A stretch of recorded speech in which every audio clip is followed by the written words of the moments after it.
C'était dur le bordel. C'était dur à la fin, quoi, parce qu'on s'est vraiment dit, on s'était complètement instrumentalisé. En fait, on a servi à nourrir un espèce de truc qui a fait pondre une loi où il y avait que du vent, quoi, dedans. Il y a quelques trucs qui ont avancé, les quelques trucs qui ont avancé, c'est ce qui sert certains secteurs économiques, quoi. Faut pas se leurrer. C'est juste les secteurs comme la rénovation thermique du logement, par exemple, qui a permis de booster le secteur du logement, qui justement, l'été 2008, était grave en galère. Et ils sont venus toquer au gouvernement en disant « Vous pouvez pas nous donner un coup de main, en galère ?» Voilà. Alors moi, je ne sais plus quoi penser de tout ça. Hein. Le travail de lobbying, à quoi on sert, quoi, en fait?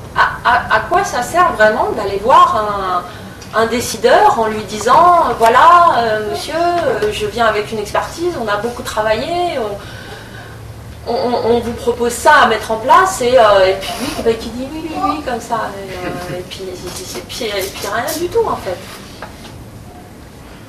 Alors du coup, on a commencé à faire enfin, on a commencé. Je veux dire, il y a plein de gens qui ont pensé à tout ça avant moi. On fait des actions de rue aussi en parallèle au lobbying. C'est-à-dire qu'on va, par exemple, avant ou après un rendez-vous, si par exemple on prend Total, au hasard. Total, c'est un gros morceau, hein, c'est privé, c'est autre chose. Hein. Avant ou après, on va faire une action de rue. Une action de rue, c'est une action symbolique où on va mettre en scène une situation pour attirer l'attention des médias et donner un peu une image aux médias pour qu'ils puissent avoir une photo dans leur journal le lendemain. Et ça peut mettre un peu de pression sur le rendez-vous de lobbying du lendemain. Voilà. Par exemple, il y avait l'AG Total il n'y a pas longtemps, et on a été à la Défense au petit matin, au pied de la tour Total, le jour de l'AG. Et on a installé un espèce de bac à sable où on a mélangé du sable avec de l'acrylique dedans, on avait des banderoles, on avait des drapeaux, etc. Et bon, moi, comme ça m'amuse un peu de faire ça, j'ai joué le rôle de Total. J'avais un costard d'homme Total, je me suis mis le cul dans le sable bitumineux, comme ça, en train de lancer des faux billets, en train de dire oui, c'est génial, le sable bitumineux c'est du pétrole, quand on va racler les puits de pétrole à la fin, tout ce qui reste c'est du sable bitumineux, c'est du pétrole mélangé avec du sable qui est dur à affiner, etc. C'est hyper polluant, c'est hyper... Voilà. Et donc on jouait la scène comme ça.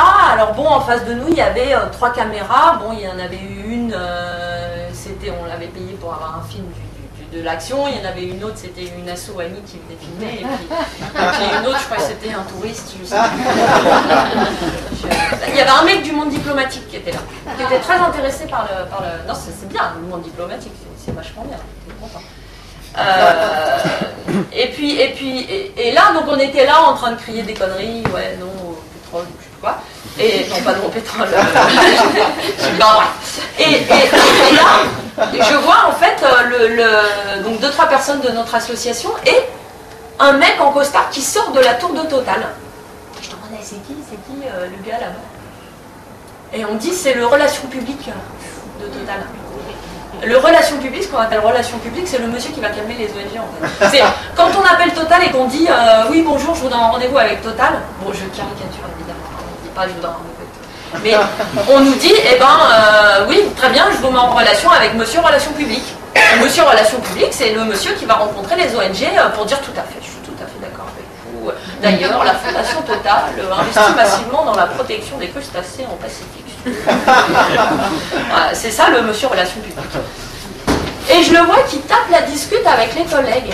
Évidemment, ils se connaissaient. Mais c'est normal, hein. Moi aussi, je tape la discute, ça m'arrive avec des gens contre lesquels je... C'est compliqué quand il y a une énorme structure comme ça. C'est dur d'y aller tout le temps, comme ça. Non, des fois, on a des relations un peu normales, voilà. Et ben moi, je me suis retrouvée comme là. J'avais quand même le cul dans le sable bitumineux, en train de lancer des faux billets, avec monsieur relation publique de Total qui est en train de taper la discute avec ses collègues, avec 3 fausses caméras devant moi.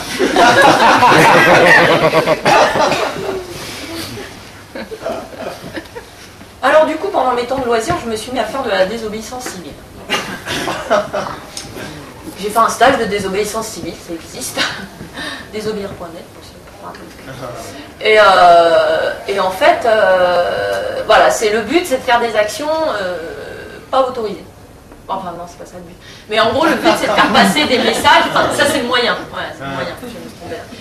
Et le but c'est de faire passer de façon un peu plus punchy des messages, des idées, voilà, d'attirer les médias aussi. Et c'est comme ça que, il n'y a pas très très longtemps, j'ai participé à une action, comme ça on était 12. On s'était entraîné pendant 4 jours. Et le but de cette action, alors le fond, c'était la non-signature de la France au traité de non-prolifération de l'armement nucléaire. Ça, c'est le fond. Donc, un truc anti-nucléaire. Bon. Et donc, on s'est dit, bon, alors, qu'est-ce qu'on fait? Bon, on va aller à l'Élysée le jour de la réunion des ministres, qui a lieu toutes les semaines, tous les mercredis à 11h.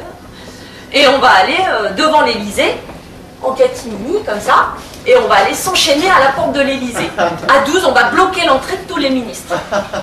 On s'est entraîné, hein. Moi, au début, je rigolais un peu.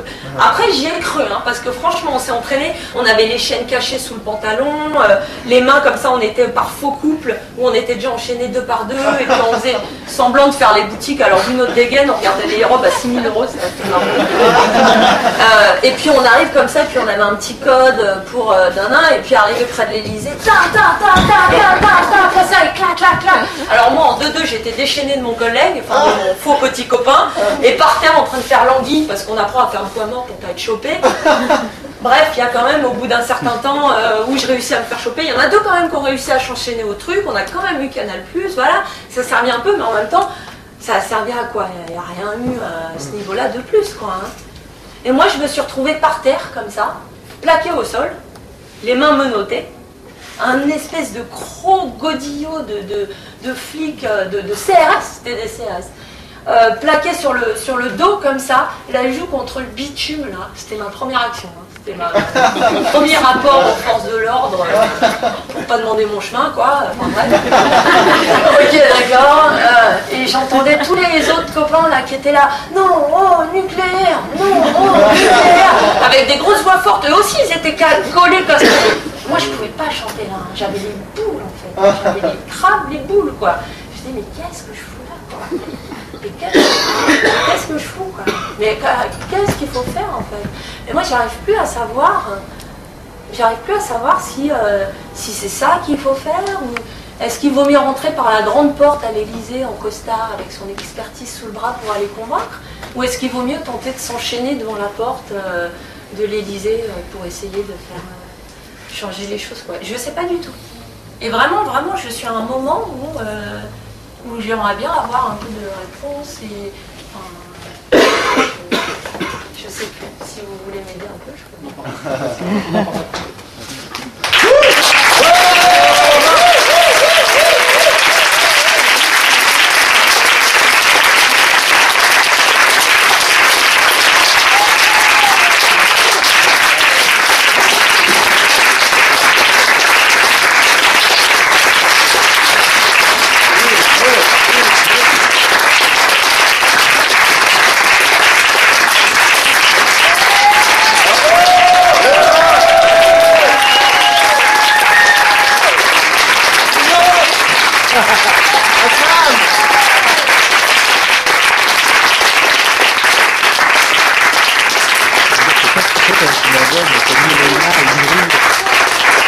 Leur dire